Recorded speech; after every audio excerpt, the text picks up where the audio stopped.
네, 뉴스가 딱딱해 한단 편견을 깨는 두 사람 나와 있습니다. 먼저 점심시간 동료들과 토크할 만한 국내 뉴스를 소개합니다. 도시락 이슈 이도선 기자. 안녕하세요. 이도선입니다.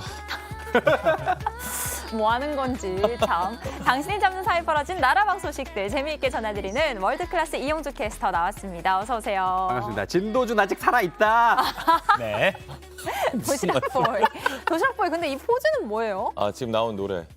아, 안무인가요? 네, 뉴진스의 안무를 제가. 뉴진스의 포인트만. 못 알아봐서 미안합니다. 포인트만 올드 진스인데. 올드 진스. 올드. 네, 올드 진스 도시락보이. 오늘 도시락 한번 네, 열어볼까요? 바로 가보겠습니다. 첫 번째 도시락입니다. 바로 뒤집어 보겠습니다. 하나, 둘, 셋. 빠밤. 의원실입니다. 오. 네, 국회의원실을 얘기하는 거겠죠. 지난 5월에 국내 외교, 통일, 안보, 국방 등의 분야의 전문가 수십 명이 받은 메일에 담긴 내용인데요. 세미나에 참석해 감사하다며 사례비 지급을 위한 서류를 작성해달라고 보냈습니다. 네. 그러면 파일을 열었겠죠. 근데 이 메일 의원실이 아니라 북한에서 온 거였습니다. 네?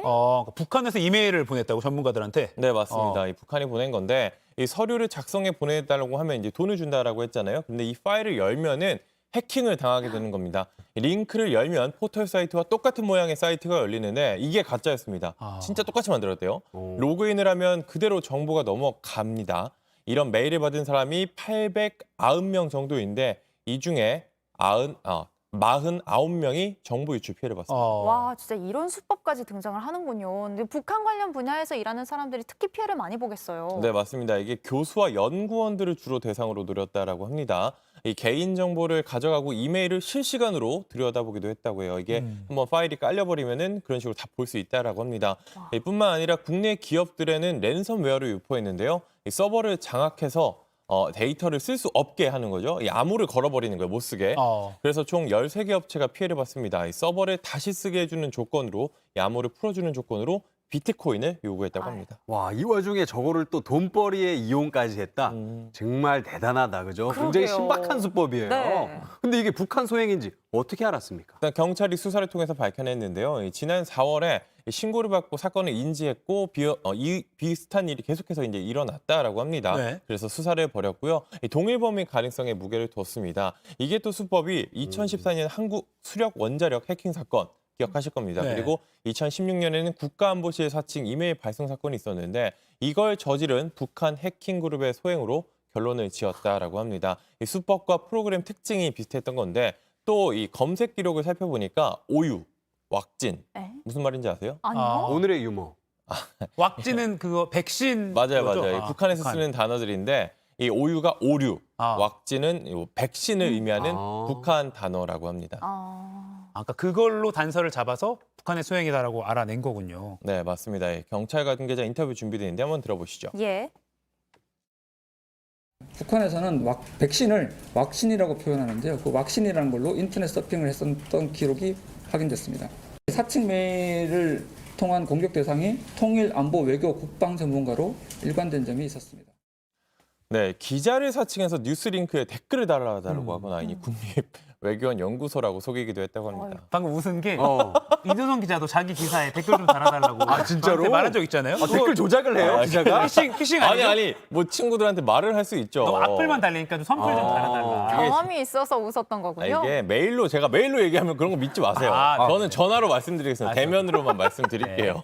이 경찰은 이 북한의 사이버 테러 시도가 늘고 있다라면서 발신자가 불분명하거나 의심스러운 메일의 첨부 파일은 열지 말라고 당부했습니다. 또 이럴 때는 비밀번호, 이메일 비밀번호 주기적으로 바꾸거나 2단계 인증을 사용하라 이렇게도 조언을 했습니다. 네, 그 의심스러운 이메일은 무조건 일단 지우는 게 나을 것 맞습니다. 같습니다. 네. 잘 기억하겠습니다. 다음 도시락도 보여주세요. 네, 두 번째 도시락 햄버거인데요. 바로 뒤집어 보도록 하겠습니다. 하나, 둘, 셋. 빠밤. 네, 맛이 왜 이래? 오. 이게 서울의 한 중식당 리뷰가 관심을 끌고 있는데요. 사진으로 먼저 보여드리겠습니다. 네. 어떤 리뷰가 있는지 보여드릴게요. 이 탕수육에 대한 맛 평가 이렇게 보면 네. 냉동 제품을 전자레인지에 돌려놓은 수준이라고 하는데 이게 냉동 제품에 대한 모욕이다. 그 정도로 맛이 없다는 거죠. 어느 정도로. 네. 다른 사람도 리뷰를 적었는데 와 진짜 맛없음, 정말 맛없음, 정말 최악의 맛 이런 어머. 말까지 적었습니다. 네, 진짜 아닌 것 같다 이런 글을 적은 사람도 있었는데 이게 맛뿐만이 아닙니다. 직원들과 소통도 안 됐다라는 내용이 있었는데요. 네. 종업원들이 중국 사람들인가 본지 이 중국 현지에 있는 것 같다, 간단한 한국어도 못 알아듣는다 등의 리뷰가 오. 있었습니다. 아니 얼마나 심하길래 이렇게까지 달았을지 먹어보고 싶은데 이 식당이 왜 이렇게 관심을 끌고 있는 거예요? 이 식당은 이제 한강변에 있는 3층짜리 식당인데요. 2017년에 문을 열었다고 합니다. 그런데 이 식당, 이 중국이 우리나라에서 운영하는 비밀 경찰서일 가능성이 있는 것으로 지목된 곳입니다. 네. 이용주 캐스터 저 근처 많이 가보셨다면서요? 네, 저기가 사실은 굉장히 유명한 쏘가리 낚시 스팟이에요. 아, 그래요? 네, 그래서 저는 자주 가가지고 그 낚싯대 던지고 했는데 그럴 줄은 몰랐죠, 제가. 그 근처에 있는 곳이죠. 네. 이게 저희도 지난주에 전해드렸잖아요. 네. 한 국제 인권단체가 밝힌 내용인데 중국이 우리나라를 포함해 총 53개국의 비밀 경찰서를 100곳 이상 운영하고 있다. 어머. 이런 소식 전해드렸는데 그중에 하나가 이 중국집이라는 주장이 제기가 된 겁니다. 리뷰를 보니까 좀 의심스럽긴 해요. 그러게요. 그러게요. 아니 근데 그 영화 있잖아요. 천만 영화 중에 맞아요. 그 경찰들이 비밀 맞아요. 업무를 하려고 식당을 차렸는데 그게 되게 잘 됐다. 치킨집이 뭐 그게 생각이 갑자기 나네요. 수원 왕갈비 통닭 네. 그런 것도 있었죠. 그래서 이 식당 리뷰에 이런 게 올라왔습니다. 사진으로 먼저 보여드릴게요. 지금 보면은 왜 자꾸 장사가 잘 되는데 영화 극한 직업의 명대사입니다. 그 아래 또 보면은 지금까지 이런 짜장은 짜장은 없었다. 없었다. 이게 따라한 거죠. 패러디를 한 거죠. 영화에선 맛이 너무 있어갖고 문제가 됐지만 여기는 맛이 맛이 없어서. 예. 그래도 이제 한강변이라 뷰는 좋다는 아, 평가. 뷰는 리뷰 진짜. 모든 리뷰에 네. 아 그래도 뷰는 좋아요 이게 있더라고요. 현재 이 식당 내부 인테리어 공사를 이유로 임시 휴무한다고 공지를 했는데요. 여러 매체를 통해 밝혀진 내용에 따르면은 현재 예약 손님만 받는다. 이런 안내문을 내걸고 일반 손님 출입을 제한하고 있다라고 합니다. 그리고 이번 주를 끝으로 폐업한다는 보도도 있었습니다. 그러니까 기사님 온라인에서 되게 그 영화랑 빗대어지면서 되게 재미있게 좀 소재가 얘기가 나오곤 있지만 사실 이게 사실이라면 진짜 비밀 경찰서라면 이거 심각한 문제 아닙니까? 엄청 심각한 이제 외교 문제가 될 수도 네네. 있겠죠. 일단 이 식당 관계자는 한 매체 인터뷰에서 1년 전부터 걸려있던 소송이 있었는데 이게 끝나서 이번에 나가는 거다. 장사를 정리하는 것이다. 이렇게 이야기를 했다라고 하고요. 그러니까 나가달라고 해서 나가는 것뿐이다. 예. 이런 이야기입니다. 그리고 이제 중국 외교부 대변인은 최근 브리핑을 통해서 이 각국의 사법 주권을 존중해왔다. 이 해외 경찰서는 전혀 존재하지 않는다라고 말했다고 합니다. 그리고 주한 중국 대사관 역시 성명을 내고 국제법을 엄격히 준수한다면서 이 비밀 경찰서의 존재를 부인했습니다.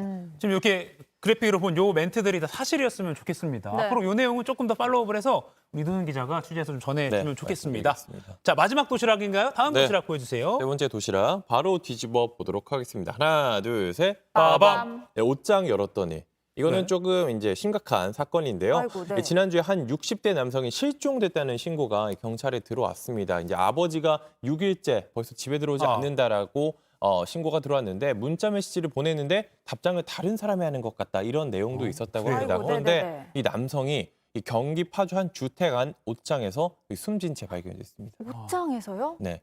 이게 옷장이 사실 어떤 연관이 있는지는 경찰 수사를 더 해봐야 되겠지만 한 30대 남성이 사는 곳이라고 하는데요. 이 남성의 연인으로 알려진 사람이 옷장에 시신이 있다라고 신고를 했다고 합니다. 아이고. 이 숨진 남성은 다른 지역에서 살았던 걸로 전해지고 있는데요. 경찰이 곧바로 출동해서 한 병원에서 치료를 받고 있던 이 피의자 남성을 체포했습니다. 와, 이게 무슨 일이에요? 이게 무슨 어떻게 된 거예요, 이게? 일단 경찰이 그 부분에 대해서 이제 수사력을 집중하고 있습니다. 일단 그 붙잡힌 남성, 검거된 30대 남성은 횡설수설하면서 제대로 된 진술을 하지 않고 있는 것으로 알려졌는데요. 두 사람이 어떤 관계인지, 어쩌다 이런 일이 벌어졌는지, 그리고 숨진 남성은 어쩌다 그 옷장 안에 들어가게 됐는지 경찰이 수사를 이어가고 있고요. 조만간 이 사실관계를 파악해서 구속영장을 신청할 예정이라고 합니다. 아, 또 끔찍한 일이 벌어졌는데 좀 수사가 잘 됐으면 좋겠습니다. 자, 오늘 도시락 보이 잘 들었습니다.